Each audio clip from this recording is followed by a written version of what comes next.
Dalam surah Luqman ayat 13 disebutkan, a'udzubillahi minasyaitonirrajim, innasyirka la dzulmun adzim. Sesungguhnya mempersekutukan Allah atau syirik adalah benar-benar kezaliman yang besar. Makanya perbuatan syaitan yang paling pertama membuat kemusyrikan. Awal datangnya kemusyrikan adalah di zaman setelah meninggalnya Nuh alaihissalam. Di dalam hadis Bukhari disebutkan bahwasanya setelah generasi Nuh dan sahabat-sahabatnya mati semua, jadi kalau kita generasi tabi'innya, datanglah syaitan, kata Nabi SAW, menjelma jadi manusia, kemudian berkata kepada orang-orang pada saat itu, tidakkah kalian merindukan Nuh dan sahabat-sahabatnya? Maka kata Nabi Nuh, kata mereka, tentu saja. Kata Nabi Nuh alaihissalam, kata mereka, Nuh ya dan pengikut dan sahabat-sahabatnya, kalau kalian tidak buat patung mereka, maka kalian akan lupa nanti wajahnya. Anak-anak kalian sudah tidak kenal lagi. Buat patungnya, pajang di dekat tempat-tempat sholat kalian, jangan disembah. Bukan untuk disembah, untuk dikenang. Awalnya begitu. Kalau kita sekarang untuk hiasan ya, banyak orang taruh patung itu untuk hiasan misalnya. Maka mereka pun melakukannya. Sampai ada yang mengatakan, iya ya, sebelum kami lupa wajahnya Nuh dan pengikutnya. Oke, kita buat deh, dibuat. Dibiarin sama syaitan.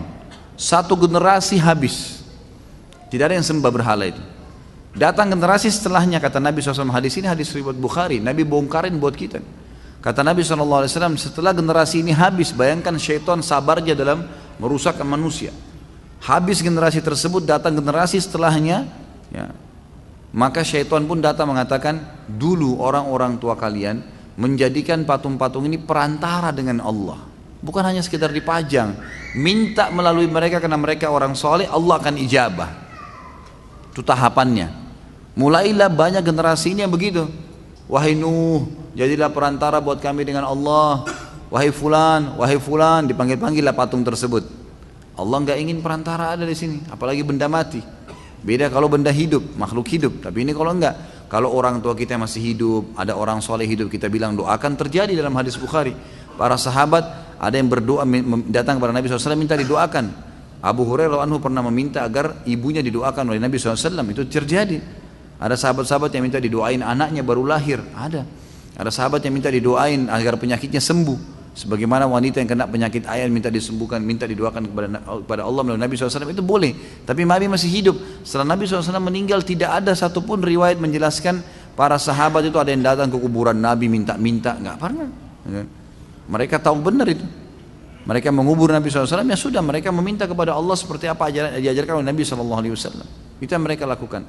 Maka akhirnya generasi ini pun ya mulai menjadikan patung-patung itu perantara dengan Allah.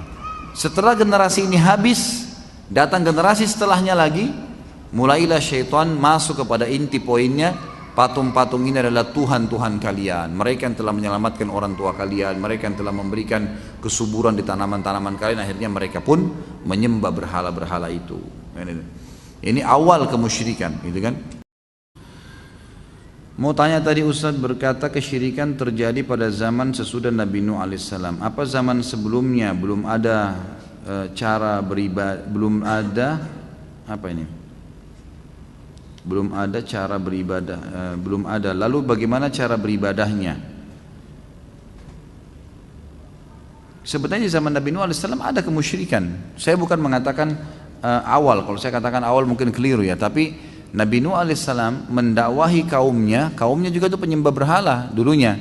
Setelah Nabi Nuh datang, Nabi Nuh meluruskan gitu kan kesalahan-kesalahan, maka orang yang beriman ikut di kapal, orang yang berbuat sembah berhala ditenggelamkan sama Allah.